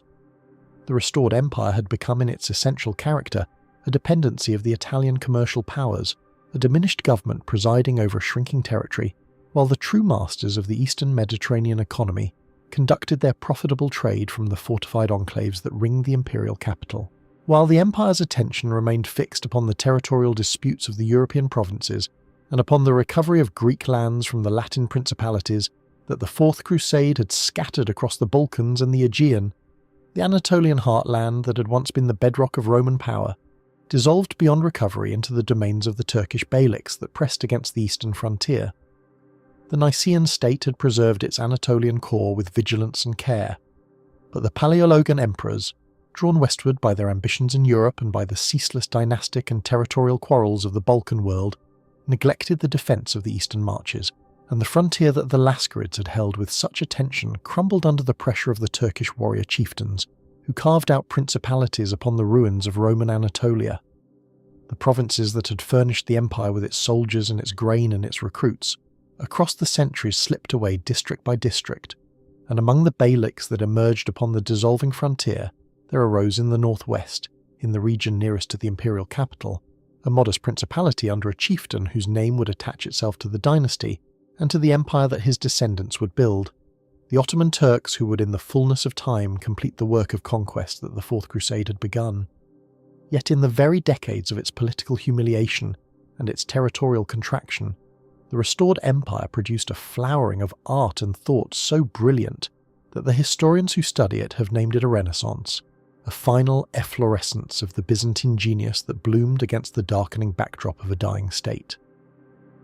The Palaeologan Renaissance manifested itself in a revival of classical learning, in a renewed engagement with the philosophy and the literature of ancient Greece, and above all in a transformation of the visual arts that produced some of the most sublime achievements in the entire history of Byzantine civilization. The pinnacle of this artistic revival stands in the church known as the Chora,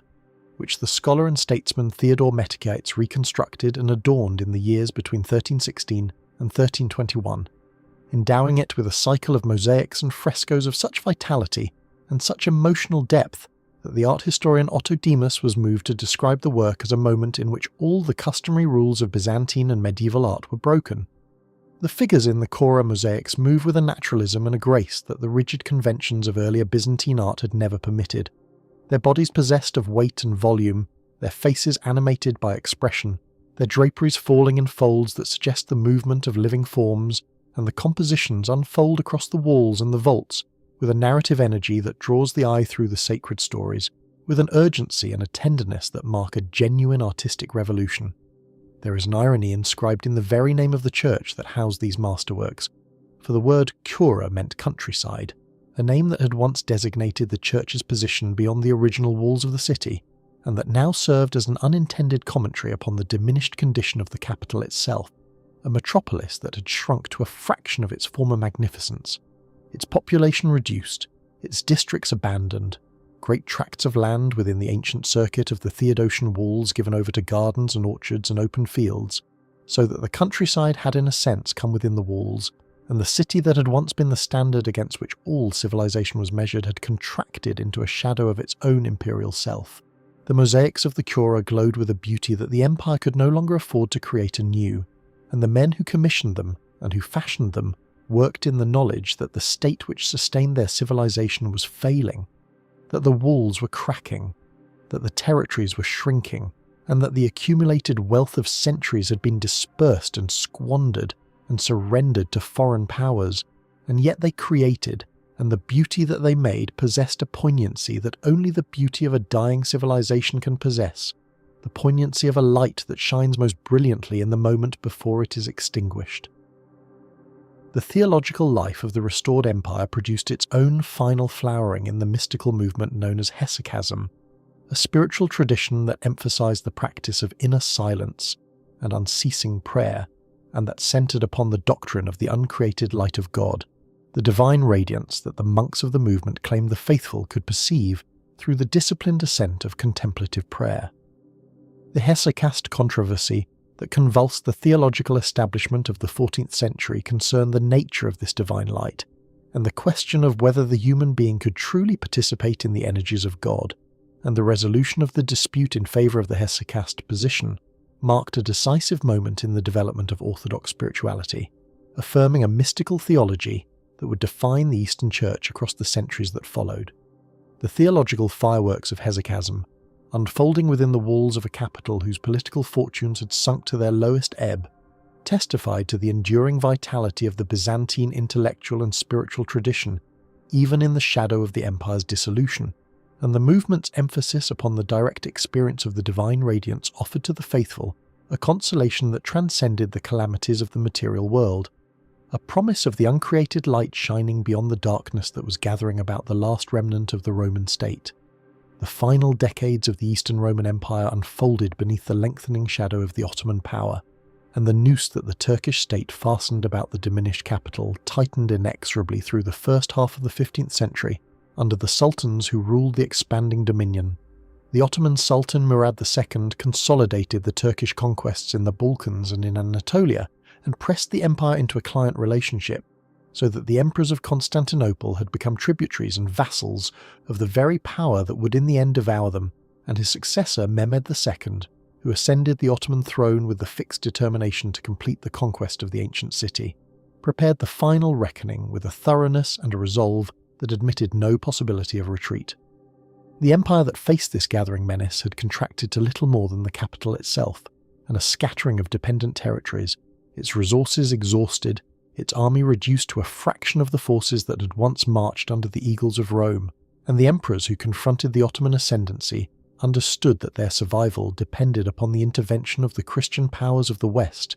an intervention that would require the healing of the ancient schism that had sundered the churches of Rome and Constantinople. In pursuit of this desperate hope, the emperor and the ecclesiastical hierarchy of the Orthodox Church undertook the humiliating journey to the West to negotiate the reunion of the churches, and at the Council of Florence in the year 1439 the assembled prelates of the Eastern and Western traditions decreed a union between the Orthodox and the Catholic communions, a formal reconciliation that acknowledged the papal supremacy and that resolved the theological disputes which had divided Christendom for 4 centuries. The Union of Florence was in its conception a strategy of survival, an act of theological submission undertaken in the hope of securing the military assistance that alone might preserve the empire from the Ottoman conquest, yet the Union failed utterly to achieve its purpose, for the West sent no army, and the relief force upon which the whole calculation of the Union had depended never materialized, and Constantinople was left isolated and abandoned to face the Ottoman power alone. Worse still, the Union of Florence provoked a bitter reaction among the Orthodox faithful, who regarded the submission to Rome as a betrayal of the true faith, and who preferred, in the famous sentiment that circulated through the anguished city, the turban of the Sultan to the tiara of the Pope,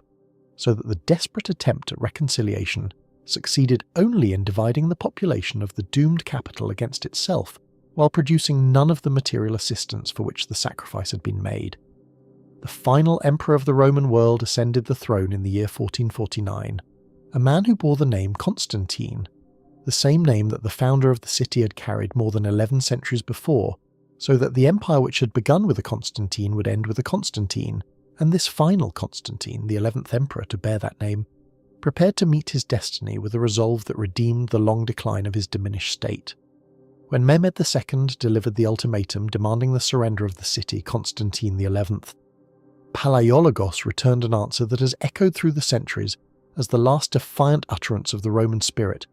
declaring that to surrender the city to the Sultan was beyond his authority or the authority of any who dwelt within it, for all of them, having taken the mutual decision, would die of their own free will without sparing their lives. The words carried the weight of a civilization's determination not to end in submission but to perish in defiance,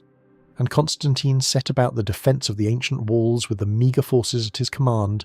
a defending garrison that historical estimates place at somewhere between 5,000 and 8,000 men, drawn from the diminished population of the city and reinforced by a contingent of Genoese and other Western volunteers who chose to share the fate of the doomed capital. Against this handful of defenders, Mehmed II brought an Ottoman army that the sources describe as exceeding 80,000 men,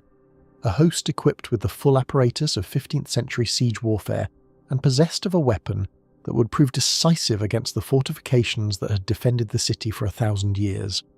The Theodosian walls, completed in the 5th century and never breached by any of the 20 and more sieges that had beaten against them across the centuries, had been rendered vulnerable at last by the advent of gunpowder artillery,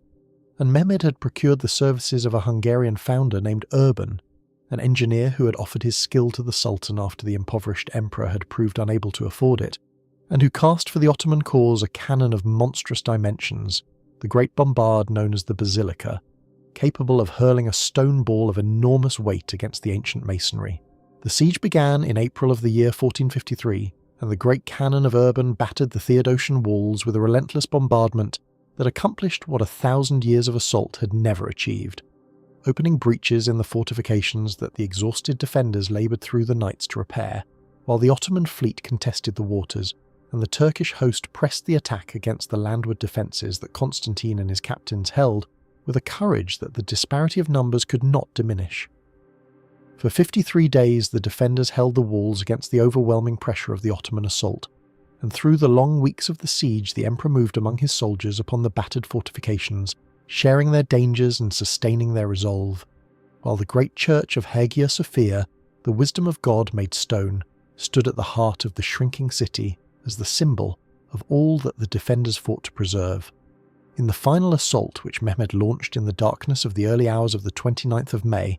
the Ottoman forces threw themselves against the weakened defences in wave after wave, and the walls that had held for 1,000 years were breached at last in the vicinity of the Blashanet Gate, where the defences had been most grievously damaged by the bombardment, and where the pressure of the assault at length overwhelmed the depleted garrison. Constantine XI Palaiologos, the last emperor of the Romans, died fighting in the final melee, casting aside the insignia of his imperial dignity to perish as a common soldier in the defence of his city, and though some accounts would later suggest that his body was gathered with the fallen into a mass grave, it was never definitively identified, so that the last of the Roman emperors vanished into the anonymity of the slaughter, his fate uncertain, his tomb unknown, his end merging with the end of the empire he had ruled. The fall of the city upon that morning in May of 1453 marked the definitive extinction of the Roman imperial line that Augustus had established 14 centuries before, the line that Constantine had transplanted to the shores of the Bosphorus, the line that had endured through every catastrophe until the great cannon of Urban breached the walls that Theodosius had raised. Yet the fall of Constantinople was not, in the deepest sense, an ending, for the civilization that perished upon the walls in 1453 did not vanish from the earth, but dissolved into the fabric of the world that succeeded it, achieving through that dissolution the only immortality that a civilization can attain. In the years surrounding the fall, Greek scholars fleeing the collapse of the Byzantine world carried into Italy the manuscripts that preserved the classical learning of antiquity, and figures such as Cardinal Bessarion brought with them the texts of the Greek philosophers and the Greek poets and the Greek historians that the Byzantine tradition had transmitted across a millennium, and these treasures of learning, arriving in the West at the very moment when Italy stood poised upon the threshold of its own intellectual awakening, ignited and accelerated the Renaissance that would transform European civilization. The empire that had preserved the wisdom of the ancient world through the long centuries when the West had forgotten it, now bequeathed that wisdom to the heirs who would build upon it a new age of learning, so that the light that seemed extinguished upon the Bosphorus was rekindled upon the shores of Italy. The conqueror himself understood the magnitude of what he had inherited, and Mehmed II, entering the fallen city as its master, claimed for himself the title Caesar-i Rum, the Caesar of Rome, positioning himself as the legitimate successor to the Roman imperial tradition that he had extinguished and preserving in his own person the continuity of the imperial idea that Constantinople had embodied. He preserved the great church of Hagia Sophia, converting it into a mosque while maintaining the architectural integrity of the building that Justinian had raised as the wisdom of God, so that the dome that had crowned the Christian empire continued to crown the Islamic one, and the structure passed through the centuries from mosque to museum and to mosque again, standing as a physical bridge between the Byzantine and the Ottoman worlds, a monument in stone to the metamorphosis of empire. The Corpus Juris Civilis, the great codification of Roman law that Justinian had commissioned in the 6th century, endured beyond the fall to become the foundation of the legal systems of Europe and of Latin America, transmitting the principles of Roman jurisprudence into the modern world and ensuring that the legal genius of Rome would govern the affairs of nations that would arise long after the empire itself had perished. The Eastern Orthodox Church, the spiritual institution at the heart of the Byzantine civilization,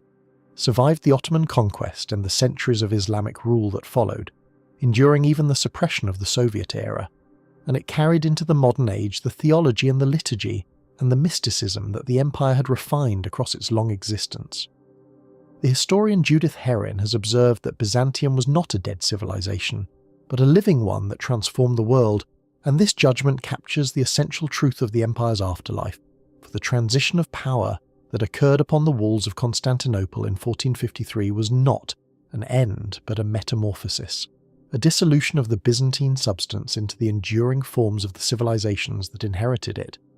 The empire that the Crusaders had wounded, and that the Ottomans had at last destroyed, proved that its true immortality lay not in the possession of territory, or the endurance of dynasties, but in the transmission of law and theology and learning and art to the generations that would build upon its inheritance, and in this the 1,000-year arc of the Eastern Roman Empire reached its final resolution, not in the silence of extinction, but in the perpetuation of its gifts. The Eastern Roman Empire had preserved across 11 centuries the accumulated inheritance of the classical and the Christian worlds, and had transmitted that inheritance to the civilizations of both East and West, combining the resilience that had carried it through 20 sieges and countless catastrophes with the cultural creativity that had produced Hagia Sophia and the Corpus Juris Civilis and the mosaics of the Chora, creating both the enduring foundations upon which the modern world was built and the poignant memory of a city that had been for 1,000 years the standard against which all civilization was measured, a memory that would endure as long as men should read the manuscripts that its scholars had carried into the West and gaze upon the wisdom of God made stone upon the shores of the Bosphorus,